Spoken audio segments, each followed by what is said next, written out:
Welcome everyone. My name is Nadia Kaiba and I am the president of Now What Facilitation. I'm here today with my colleagues Suki Sahota and Lucinda Ferdon. Now What Facilitation is a team of facilitators and mediators who work with organizations to help them to manage conflict. We were really excited to hop on a webinar today to try and reach out to as many people as we possibly could in this new virtual world and try and share some strategies for some of the issues that you might be struggling with working on a remote workplace team. I just wanted to thank you for joining in today. We're certainly going to be doing a video replay at the end, so take notes if you like, but you'll also get that to look forward to tomorrow in your inbox. And just to start off the session today, I wanted to acknowledge that we are delivering our training from the unceded Central Coast Salish territory, and in keeping with traditional protocols, we wish to express our gratitude to the Musqueam, Squamish, Tsawwassen, and Kwantlen First Nations who have ties to this territory, and we wish to acknowledge the unceded territory of all Central Coast Salish people. So we're going to just start out by looking at our agenda for the day. Oh, and before I go on, I know that we had advertised that Suki Sidhu, who's an amazing conflict manager here in the Lower Mainland, was going to be joining this call, but unfortunately she wasn't able to make it. So she sends her regrets and sends her greetings to everyone on the call who knows her. So hi from Suki. So anyone who's ever been in a meeting without an agenda knows that this is a bit of a hot topic in conflict management. Any good meeting has an agenda so people know what to expect during the meeting. They have to know when it's going to end. They have to know what the purpose of the meeting is. So we are going to start out in keeping with that with an agenda for today.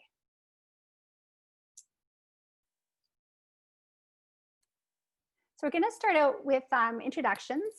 We'll tell you a little bit more about ourselves. And then we're really going to talk about why conflict management is essential for your remote workplace team. We'll look at what a three-step approach that you could use. So you'll come away today with those 3 steps that hopefully you can implement right away on your remote team. And that will be the bulk of our webinar. At the end, we'll touch base on some possible next steps that you and your team could take if you wanted to further some of the skill set that you have and use some of the strategies that we're going to recommend. And then we're going to look at questions. So in terms of questions during the webinar, we are going to have Suki helping out by looking at the questions and answering the ones that she can. We should have a few minutes at the end to answer some questions, but if you wouldn't mind just keeping the questions specific to the strategies that we're covering, because it's quite a high level overview, as well as questions about perhaps the services that we offer. And then if you have more detailed questions about conflicts that you're struggling with in your workplaces, we would be happy to hop on a phone call with you to help you out with any of those questions. So I'll start out by just telling you a little bit about myself. My name is Nadia Kaiba, and my background is as a social worker working within the child welfare system. A few years ago, I decided to leave my position within the provincial government and left and started my own organization along with Lucinda Ferdon, who's on with us today, and Suki Sidhu. And what our focus was looking at alternative dispute resolutions that organizations could use.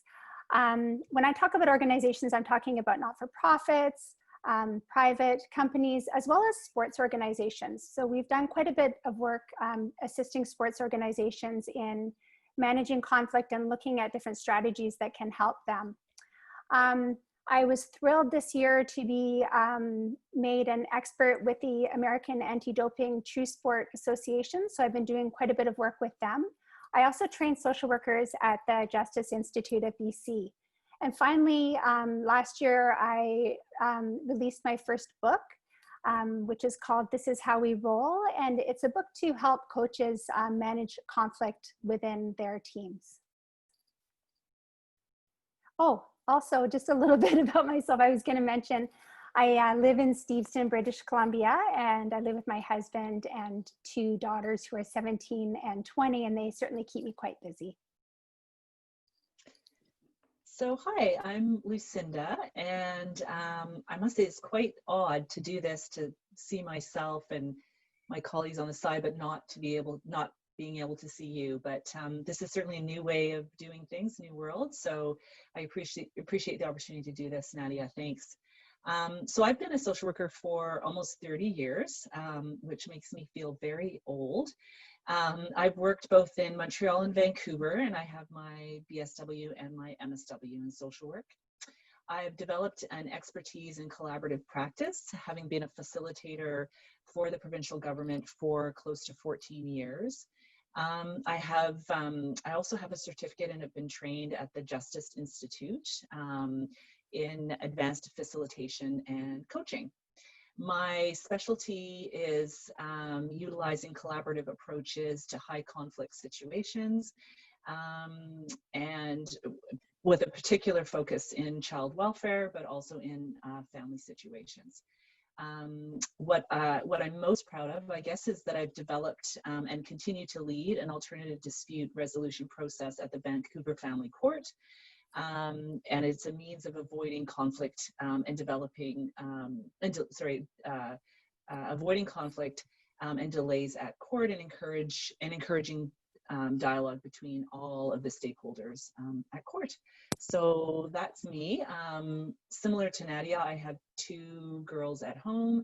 One of them is 22 and is stuck in London at the moment, and I have one who is 19 who had to come home from university, and so she is unfortunately alone here with her parents, which I'm sure is not much fun. But I'm really pleased to be doing this. Thank you. Hi, my name is Suki. I joined NowWhat with Nadia in the beginning of 2018.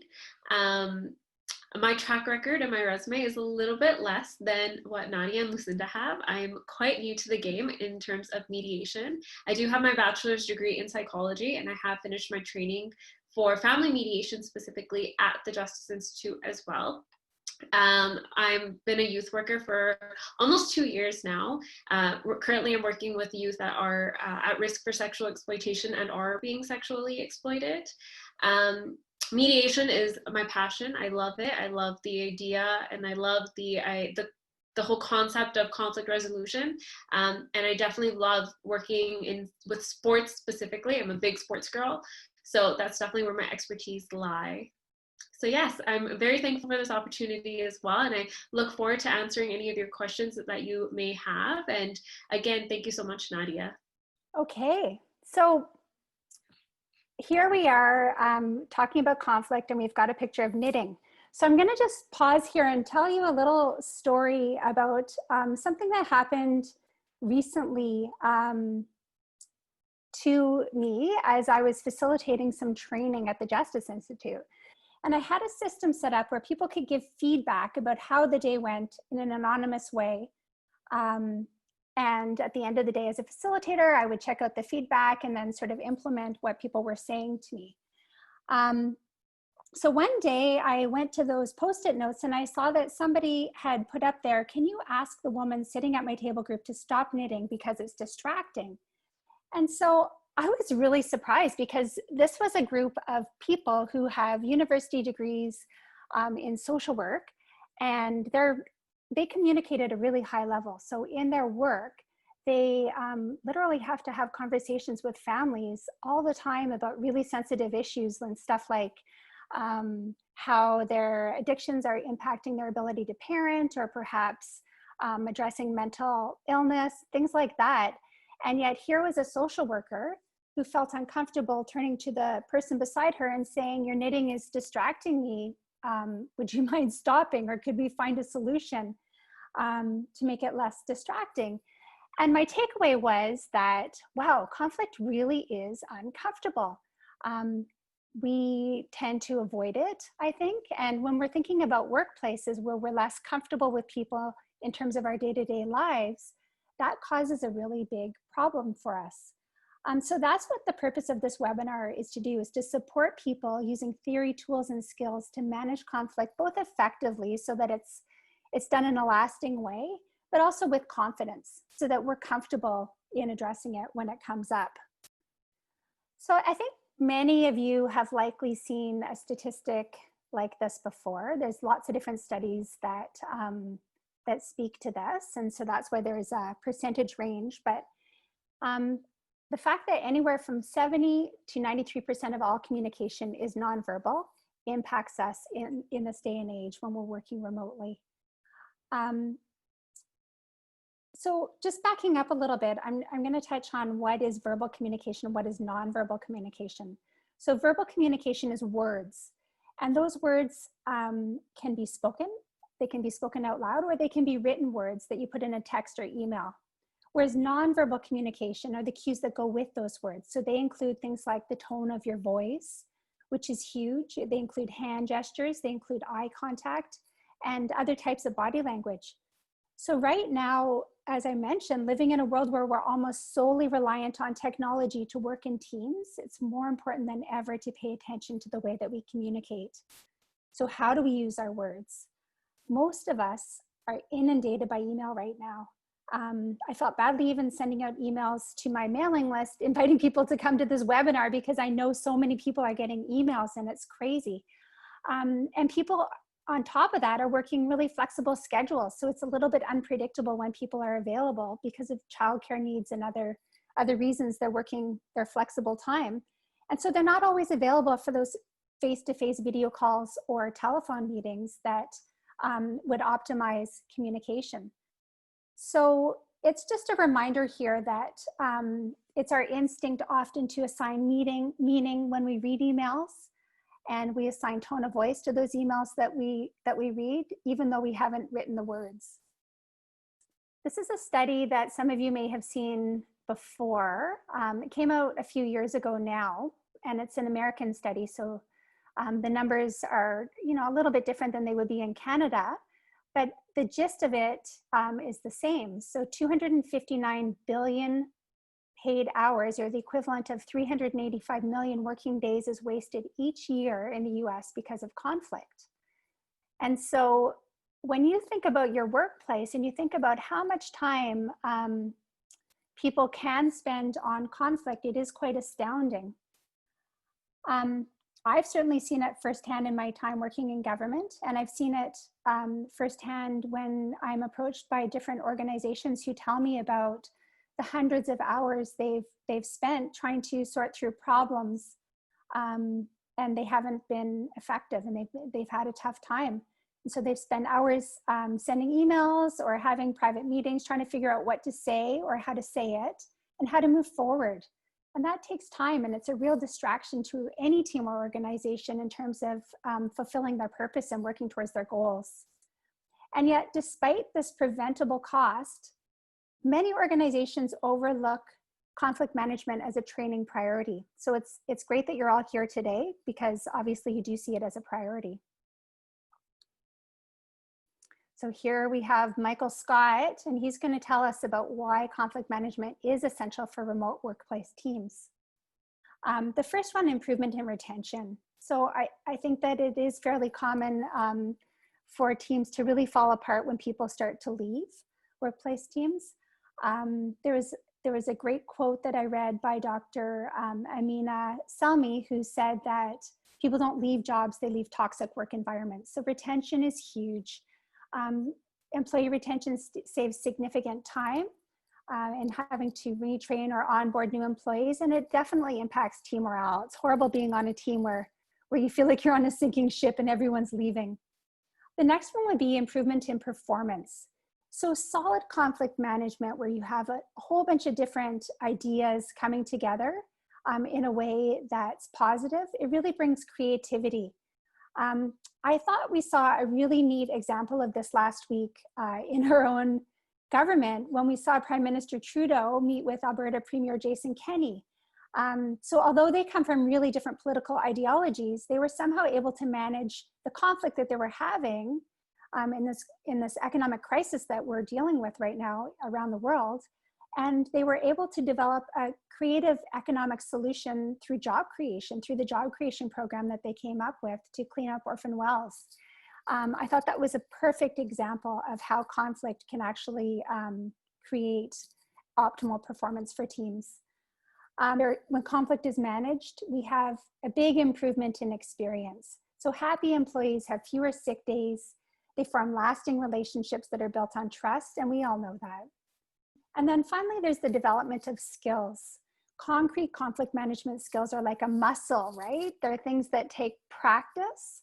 You have to keep flexing them and use them to make you stronger. And the more you practice, the more comfortable you'll become. Just like this webinar, I'm sure if I do this webinar every week, I'll become much more comfortable with the platform. But in terms of conflict management, if you practice having those tough conversations and putting these systems in place and really following them, even though it can be scary at first, the more you practice, the easier it'll get. And these skills are transferable to every aspect of your life. Right now, I think we're all having to manage conflict more than we would normally have to with our families because we're spending so much more time together. And so, as I say, it really is a transferable skill.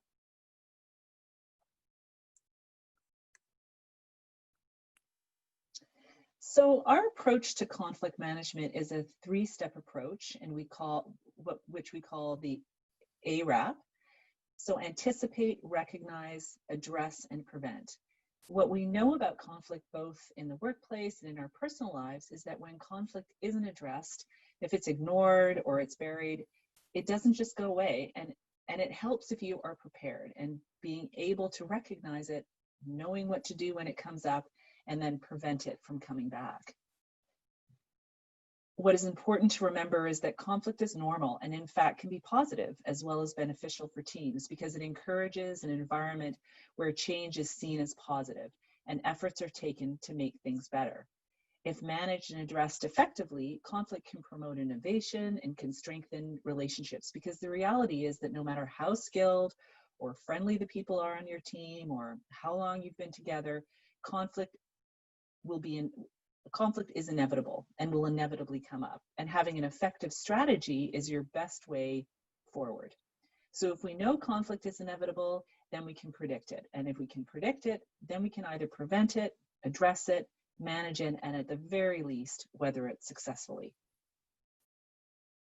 People often think of conflict as bad, and it certainly can be upsetting and challenging. But if we flip that narrative and consider conflict as an opportunity, there are in fact a number of ways that conflict can help your team. As I mentioned a minute ago, effectively addressing and managing conflict can have positive outcomes. And these might include building trust, teaching people how to collaborate, allowing for consideration of new ideas, creating new ways of doing things, and introducing an issue from a different perspective. In considering how best to address conflict, you want to begin by anticipating and recognizing the potential for conflict. Each person on your team has a different personality and they have unique life experiences that shape how they address and manage conflict. No two people on your team will use the exact same conflict style in every circumstance, and by considering your team members' conflict styles, you can anticipate how an individual will react in certain situations. Failure to do this causes ongoing friction and lower levels of success. These conflict styles are loosely based on Thomas Crabill's Style Matters conflict style inventory. So these are a brief list of conflict styles that you may recognize. So avoiding. Avoiders pretend that conflict never happened or that it does not exist. People who use this style are generally uncomfortable with any conflict at all. Some avoiding behaviors might look like not returning emails or phone calls, not making eye contact during times of conflict, avoiding social events because they're worried about confrontation. Another conflict style is giving in.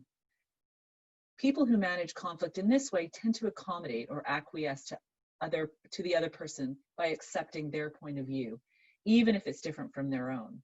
These people are generally viewed as agreeable, but it's difficult to trust them because they do not express their own perspective or beliefs.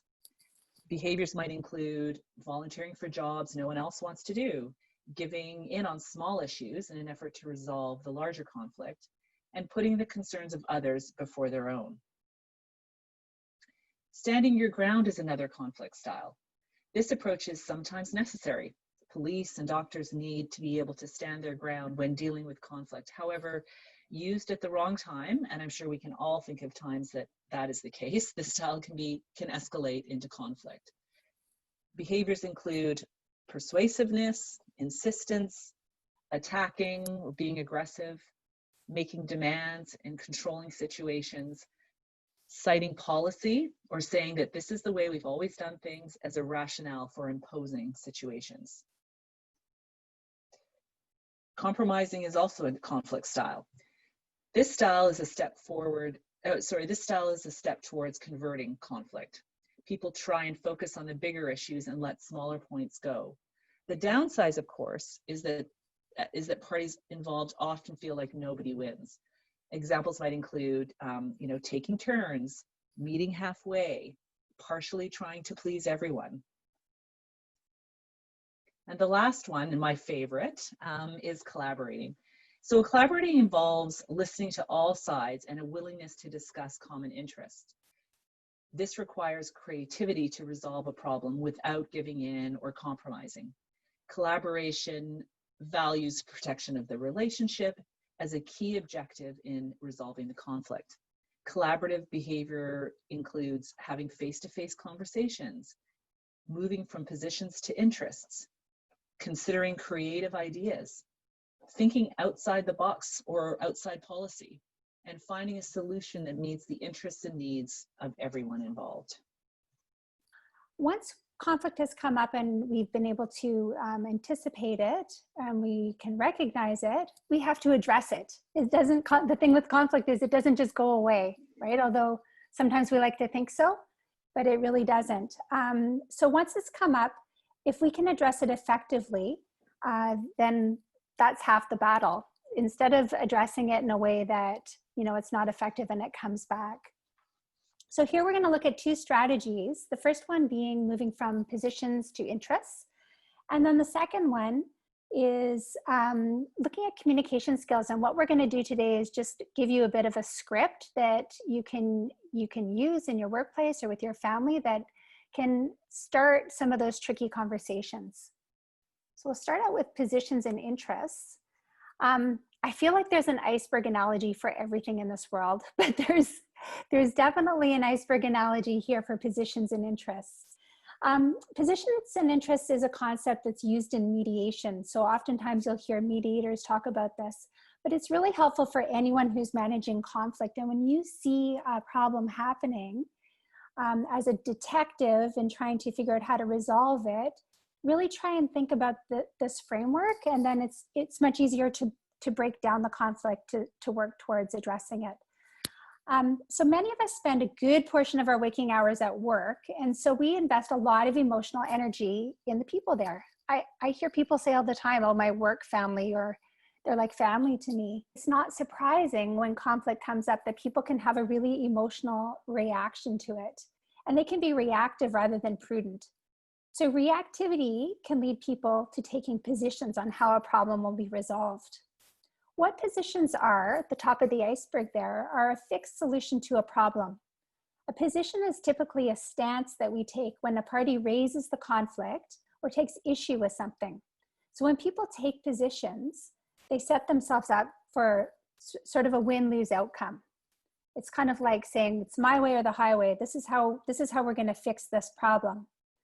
So if we're thinking back to my knitter in the training that I was doing, in that knitting example, the person who was complaining about her, the position in that situation was that the woman had to stop knitting, and it was the classroom teacher who was going to tell her to do so. So that was a really positional approach to the problem. But the thing with conflict is that it happens between people, not in isolation. So that means that when we're looking for solutions or resolution, we can't just do it from one person's position or a fixed solution. So the key to a really win-win type of outcome is really understanding what are the positions of those involved, but also what are the interests of each person that's involved. And the interests are much grander, much bigger, which are beneath the surface of the iceberg. So interests are what are important to each person involved in the conflict. Positions are based on interests, but interests show us the deeper reasons for the conflict, as well as why those issues are important to each person involved. The person who is distracted by the knitter, some of her interests might be that she has trouble focusing because of the clanking of the knitting needles. It could be that the information that was being presented was really relevant to her in that moment because maybe she's working on some sort of a project that's imminent. And who knows what just seeing people knitting would bring up for her. Maybe she has an aunt that she didn't like very much who was a keen knitter. And then when we're thinking about the knitter, the interests that might be there for her are that keeping her hands busy maybe helps her to focus. And maybe she has anxiety and the knitting helps with the anxiety. And who knows, like maybe she even has someone who she's knitting that blanket for and she's in a rush. Maybe there's a baby on the way. So there's lots of reasons for positions. And there are lots of interests that are sort of beneath the surface. As with most conflict, the iceberg isn't as it seems, right? So what you see is just that tip of the iceberg. But what's important is what's going on beneath the surface. And so if we can focus beneath the surface at what really matters to people, then we're halfway there in terms of resolving the conflict. So once we've kind of identified what are the interests, what are the positions, what we then need to look for are what are the common interests for both people. So the knitter and her table mate had the common interest of needing to focus on the material being delivered. That was a common interest for them. So then I would say that in this situation, the next step would be a conversation about what options there were for how this could happen, for how they could be able to both be able to focus on the material being delivered. When we set one solution, it's tough, but if we come up with lots of different options and several different possibilities for solutions, then you really engage in a dialogue, and that's what we're aiming for. Moving forward, and when you leave the webinar today, I think what you're going to notice is that we hear positional behavior all the time. We hear it from people being interviewed in the news. We hear it in our own families. Oftentimes, it starts with the word if, and then the word then comes into it. So if this doesn't happen, then this will happen. And that's what we're listening for when there's positional behavior. And hopefully your takeaway is just to think below that and think about what the interests are and then move towards solutions from there. So after we identify positions and interests, we're going to have what we like to call a tricky conversation, so that we can move to look for some solutions.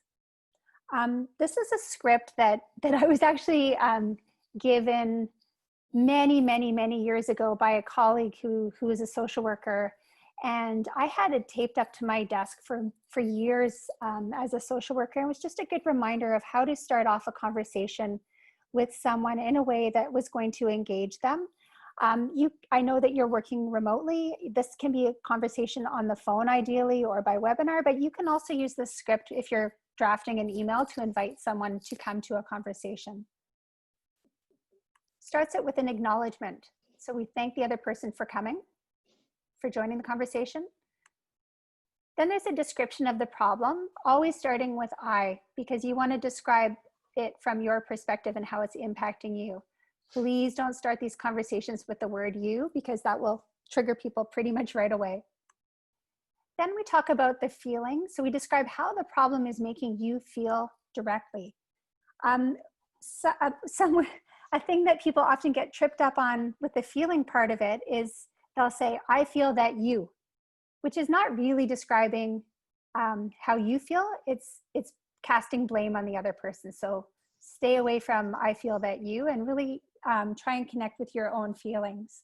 You may feel something like, I feel hurt, I feel left out, I feel sad, I feel worried. Lots of different feeling words. Then we move on to the need. So if you could explain what you need in order to feel better about the problem. and then the request. So suggest a solution that would be of benefit to both of you. Would you be willing to is a great starter, because if the person isn't willing to do that, then you can have a dialogue about what they perhaps would be willing to do. And again, this is really based on some of the interests that are coming out of the situation or the issue. So those tricky conversations really are those ones, I think we have all experienced them, where we know we have to have them. Sometimes we put them off because we're nervous about them. We have a knot in our stomach. Sometimes we feel anxious about them. But having a script is really a way to practice having them and to create language to start them off with, so that they land well with the other person. And it gives us that confidence that we so often lack when we're involved in a conflict with someone. My biggest tip here would be just to practice, practice, practice. Maybe do it in a mirror, maybe do it with your best friend, say it out loud in a car, and go through the script. And by practicing, you become more comfortable with the words and you get that muscle memory going. And I should also mention that that script is based on Marshall Rosenberg's nonviolent communication process. So he was the one who developed it. Okay, so we're going to be talking about prevention as well as group guidelines and team planning meetings. There you go. Thank you. So we're going to start off by talking about group guidelines. So in my professional opinion, I feel as though guidelines are one of those things that a lot of people really skip over entirely, or sometimes they try to rush through so that they can get into the more of the fun stuff of the meeting. But guidelines are really important for setting the tone within your work environment, and it helps create a baseline for the behavior that everyone is kind of expected to show at that time.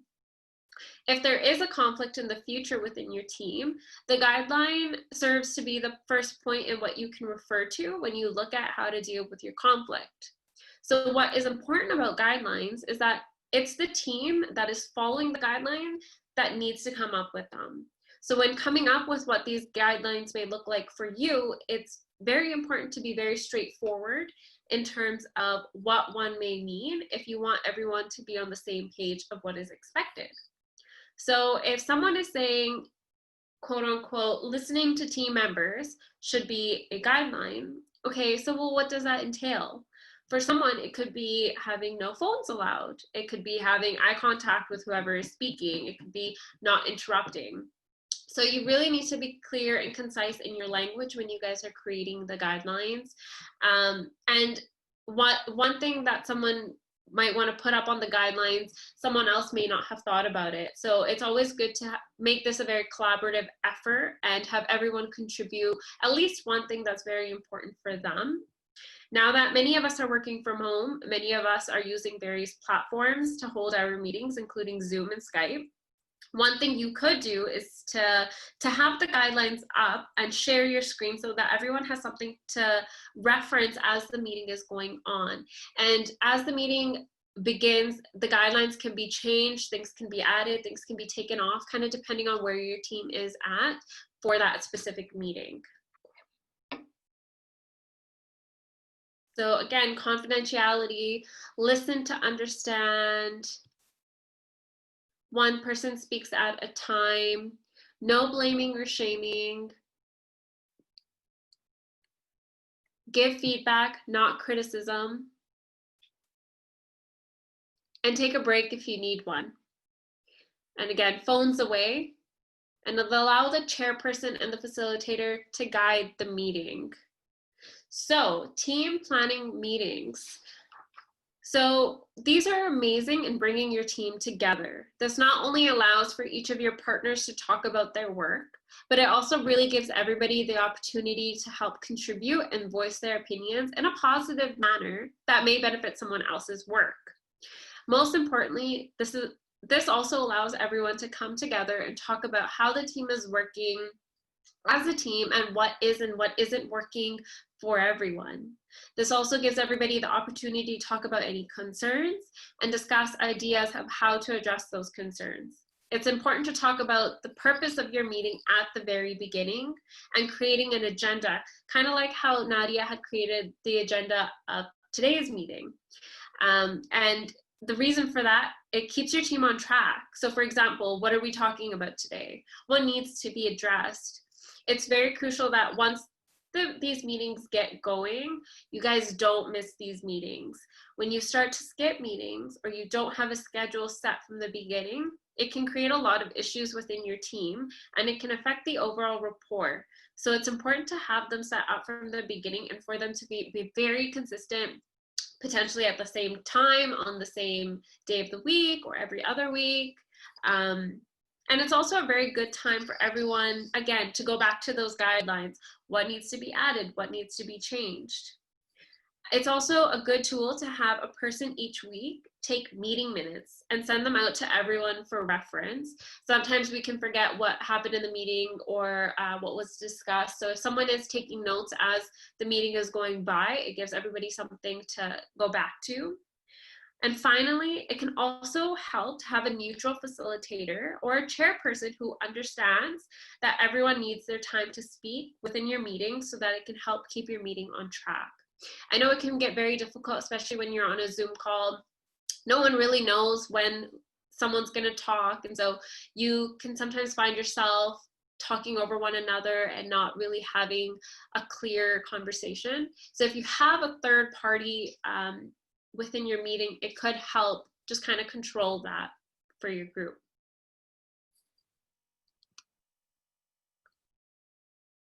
Okay, so now what? This has been a very high-level overview of some of the conflict management strategies that we train teams to use during our workshops. So our workshops are generally, with workplace teams, about 5 hours long, and we take you through sort of a fun, interactive experience where you get to know each other. And the best part of it is that you are all on the same page at the end of it because you've learned the same tools and strategies. What we also do with our team building through conflict management workshops is offer a follow-up team meeting. So what we know about conflict management is that, as I mentioned earlier, they are muscles that you need to practice using. And so after you learn the information at a workshop, you've got to practice it a few times to see how it's going to go for you. And so what we like to do is come back and do a follow-up team meeting. One of our facilitators helps out with that meeting and facilitates it, and the team can really talk about what's worked for them and what hasn't worked for them. And we can fine-tune anything that hasn't worked for them. The other resources that we do have are these two guidebooks that actually I just published in the last month. We've got the workplace guidebook, conflict management in the workplace, as well as conflict management in sports. They are available on Amazon. You can also get them on our website, and they're guidebooks that your team can purchase and then work through together. There's lots of exercises in them. They're about 65 pages long. Colorful. I'm really excited about them. Hopefully you'll like them, so you can check those out. We have more webinars coming up.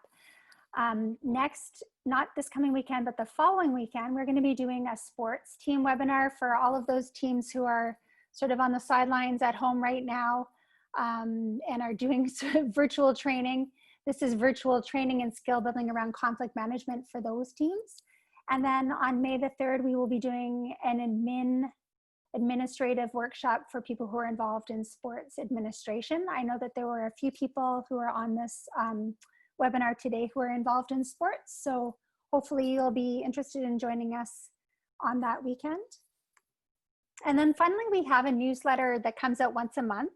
It's got lots of resources in it. It's got blog posts, it has interviews, and it just has different tools that you can use that are generally fairly topical to apply to your team. So check that out. You can go to our website to sign up for that.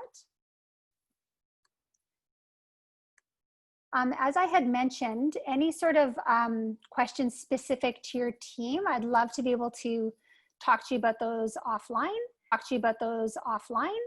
and see if we can look at some solutions during a telephone call.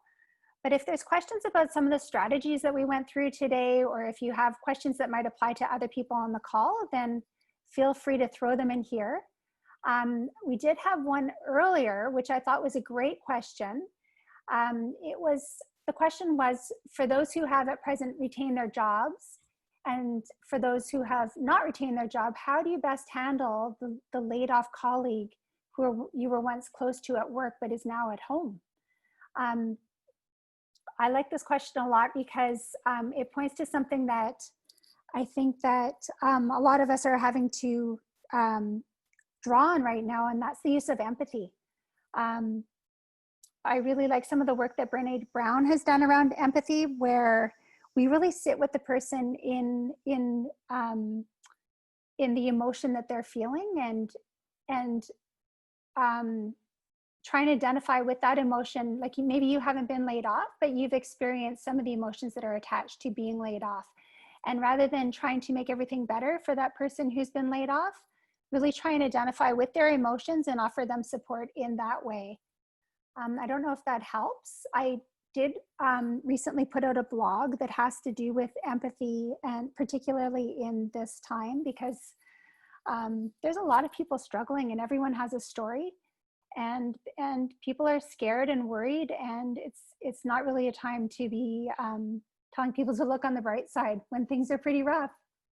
It's Lucinda. I just wanted to add to that piece around empathy. And I think that that's true in any situation where there is conflict, that when you're able to be genuinely empathetic and curious, people recognize that even when you're in conflict with that person. And I can't highlight that more in terms of the use of empathy and compassion when you're in conflict with somebody, and the willingness to be able to engage in a conversation and hear their perspective and look at ways at moving forward. If it's genuine, people recognize that, and that ability to work together, particularly in a face-to-face, if possible, face-to-face really helps in being able to sit with conflict and then resolve it. This is the way to contact us, and we love talking about this stuff, particularly on the phone, because it's a much more natural platform than on a webinar. Okay, thanks everyone. Stay safe, and we'll see you soon. Thank you. Bye. Bye.